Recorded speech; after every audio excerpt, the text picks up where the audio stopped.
तब्बल 2 दिवसांच्या प्रतीक्षेनंतर छत्रपती संभाजीनगरामध्ये पेट्रोल दाखल झालेलं आहे। आपण बघू शकता की आपल्या समोर छत्रपती संभाजीनगर शहरातील क्रांती चौक इथला पेट्रोल पंप आहे आणि या पेट्रोल पंपावरती सध्या गाड्यांमध्ये पेट्रोल भरायला सुरुवात झालेली आहे। मात्र पेट्रोल भरण्यासाठी अजूनही नागरिकांची मोठ्या प्रमाणात गर्दी होत असल्याचं पाहायला मिळतंय।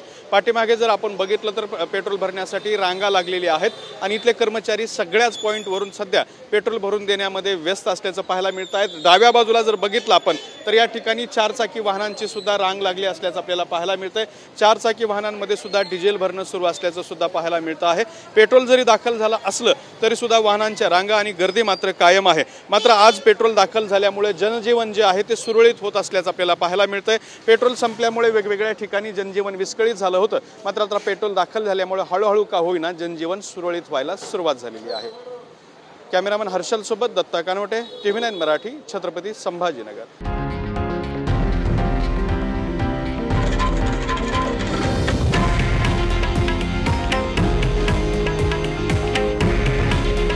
हे आहे देशातील नंबर 1 न्यूज नेटवर्क आणि आपण पाहत आहात TV9 मराठी।